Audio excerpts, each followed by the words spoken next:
എല്ലാ പ്രിയപ്പെട്ട cartoon പ്രേമികൾക്കും ഹക്കോസ് cartoon അക്കാഡമിയുടെ പുതിയൊരു ഡെമോൺസ്ട്രേഷൻ വീഡിയോയിലേക്ക് സ്നേഹപൂർവ്വമായ സ്വാഗതം. ഇന്ന് രണ്ട് ചെറിയ വീഡിയോകളാണ് ഞാൻ അപ്ലോഡ് ചെയ്യുന്നത്. ഒന്നൊരു 2-3 ചിത്രങ്ങളുള്ള ഒരു ഡയലോഗൊക്കെയുള്ള ഒരു ആനിമേഷൻ രീതിയിലുള്ള ഒരു കാർട്ടൂണാണ്. രണ്ടാമത്തത് നമ്മുടെ ഈ SFI കിങ്കരന്മാരുടെ മറ്റേ റാഗിങ് പീഡനം കുറേ ദിവസമായിട്ട് ഇങ്ങനെ വാർത്തകൾ നിറഞ്ഞു നിന്നുകൊണ്ടിരിക്കുകയാണ്.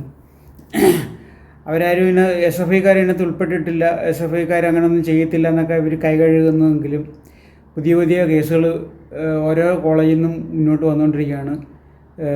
വിദ്യാർത്ഥികളെ നിഷ്ഠൂരമായും മൃഗീയമായും പീഡിപ്പിക്കുന്ന വാർത്തകളാണ് ഓരോ ദിവസവും വന്നുകൊണ്ടിരിക്കുന്നത്. ഇപ്പോൾ ഒരു റാഗിങ് നടത്തിയാണ് നമ്മുടെ മറ്റേ വയനാട് വെറ്റിനറി കോളേജിലെ സിദ്ധാർത്ഥിനെ ഇവർ കാലപുരിക്ക് അയച്ചത്.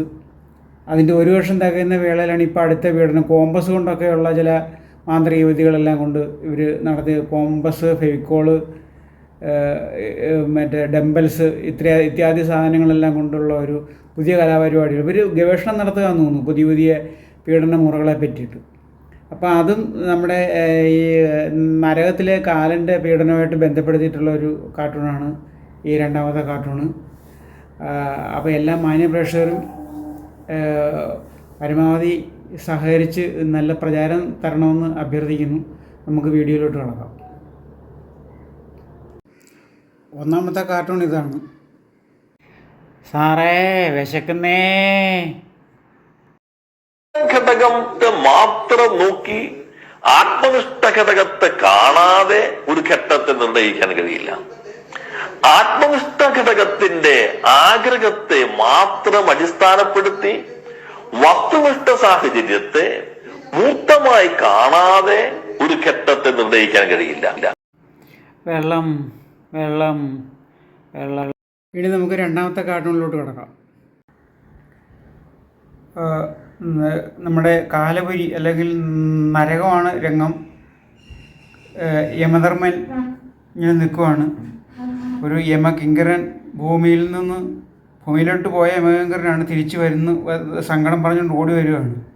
എന്തോ സങ്കടം നമ്മുടെ യമധർമ്മനോട് പറയുന്നുണ്ട്. അപ്പോൾ അത് ആ യമധർമ്മൻ പറയുന്ന ആ സങ്കടമാണ് കാർട്ടൂണിൻ്റെ ഹൈലൈറ്റ്. നമുക്കത് ലാസ്റ്റ് കാണാം എന്താ സംസാരിക്കുന്നതെന്ന്. അപ്പോൾ നമുക്കിതിൻ്റെ ഇങ്കിങ്ങിലോട്ട് കിടക്കാം. നമ്മുടെ ഇപ്പോൾ കുറച്ച് ദിവസമായിട്ട് നമ്മുടെ ഈ SFI കിങ്കരന്മാരുടെ ഈ പീഡനം ആണല്ലോ നമ്മൾ സ്ഥിരമായിട്ട് കേട്ടുകൊണ്ടിരിക്കുന്നത്. അതായത് മറ്റേ നരകത്തിൽ ചെയ്യുന്നതിനേക്കാളും പീഡനമാണ് ഇവന്മാർ കോളേജ് ക്യാമ്പസുകളിൽ റാഗിങ് എന്ന് പറഞ്ഞ പേരിൽ കാണിച്ചു കൂട്ടുന്നു. അപ്പോൾ അതിനെ പറ്റിയിട്ടുള്ളൊരു കാർട്ടൂണാണിത്. അപ്പോൾ അതുകൊണ്ട് തന്നെ നിങ്ങൾക്ക് മനസ്സിലായി കാണും ഈ കിങ്കരൻ എന്താണ് ഇങ്ങനെ അലറി വിളിച്ചുകൊണ്ട് ഓടി വരുന്നതെന്ന്. ഇല്ലെങ്കിൽ നമുക്കതിൻ്റെ ലാസ്റ്റ് ആകുമ്പോഴത്തേക്കും കാണാം, ഇതിൻ്റെ ഡയലോഗ് എഴുതി കഴിയുമ്പോഴത്തേക്കും കാണാം. ഇപ്പോൾ ഈ കാലൻ്റെ കൂടെ കാണുന്ന ചില ഉപകരണങ്ങളുണ്ട്, നിങ്ങൾക്ക് അറിയായിരിക്കും. കാലൻ്റെ കൂടെ എപ്പോഴും കയറ് കാണും, പിന്നെ മറ്റേ ഗത കാണും. അപ്പം അതൊന്നും ഇപ്പോൾ ഇയാളിലില്ല. അതൊന്നും ഇല്ലാതെയാണ് ഇദ്ദേഹം ഓടിക്കതച്ച് വരുന്നത്. അപ്പം എന്തായിരിക്കും അദ്ദേഹം ഈ മറ്റേ യമധർമ്മനോട് പറയുന്ന പരാതി എന്തോ ആയിരിക്കുമെന്ന് ഒന്ന് ഊഹിക്കാമോ ആൾക്കാർക്ക്? നിങ്ങൾ കാണുന്നവർക്ക് ഊഹിക്കാൻ പറ്റുന്നവരൊന്ന് ഊഹിച്ച് നോക്കുക. നമ്മളിത് ലാസ്റ്റ് എഴുതി കഴിയുമ്പോൾ ഞാൻ ഉദ്ദേശിച്ചത് തന്നെ ആണോ എന്ന് നിങ്ങൾക്ക് അറിയാൻ പറ്റും.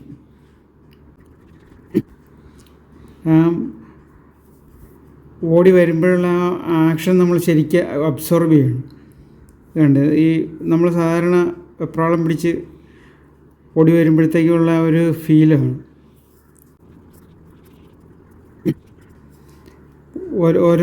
ഓരോരോ ദിവസം കഴിയുമ്പോഴത്തേക്കും പുതിയ റാഗിങ് വാർത്തകൾ വന്നുകൊണ്ടിരിക്കുകയാണ് ഇവന്മാരുടെ. അത് ഭയങ്കര ക്രൂരമായ റാഗിങ്, പുതിയ പുതിയ മാർഗങ്ങൾ അവലംബിച്ചാണ് അവർ ചെയ്തുകൊണ്ടിരിക്കുന്നത്. പുതിയ പുതിയ കണ്ടുപിടുത്തങ്ങളാണ് ഓരോ കോളേജിലും അരങ്ങേറുന്നത് റാഗിങ്ങിൽ.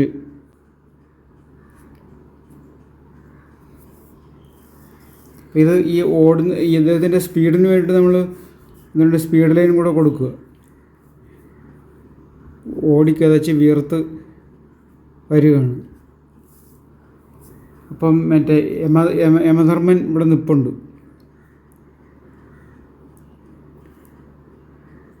ഇദ്ദേഹത്തിൻ്റെ ഈ യമകിങ്കരൻ്റെ കയ്യിൽ പോത്തുപോലും ഇല്ല. എന്ന് നമ്മൾ ശ്രദ്ധിക്കണം. എന്താ പോത്തില്ലാത്തതെന്ന് നമുക്ക് ആ ഡയലോഗ് എഴുതുമ്പോഴേ കാണത്തുള്ളൂ.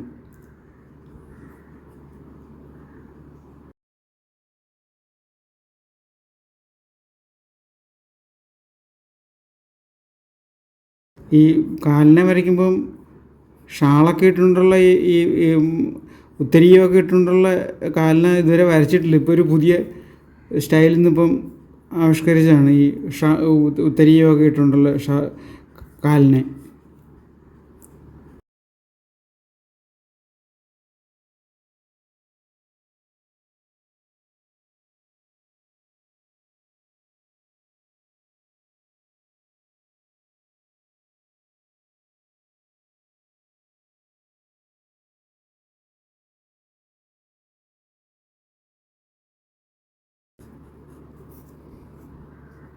അപ്പോൾ ഇനി നമുക്ക് ഇതിൻ്റെ ടൈറ്റിൽ ഹെഡിങ് എഴുതാം, ഡയലോഗ് എഴുതാം. ഈ കിങ്കരൻ എന്താണ് നമ്മുടെ യമധർമ്മനോട് പറയുന്നതെന്ന് എഴുതാം.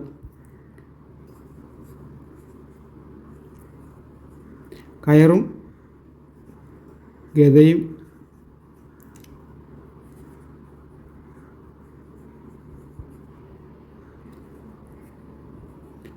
പോത്തുമെല്ലാം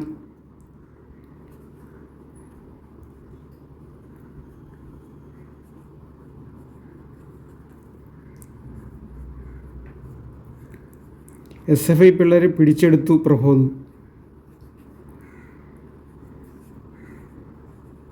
അവർക്ക് പീഡിപ്പിക്കാനായിട്ട് ഈ സാധനങ്ങളൊക്കെ വേണം. അതുകൊണ്ട് അവർ ഈ യമകിങ്കരനിൽ നിന്ന് ഇതെല്ലാം പിടിച്ചെടുത്തു ആണ് അദ്ദേഹം എന്ന് പറയുന്നത്.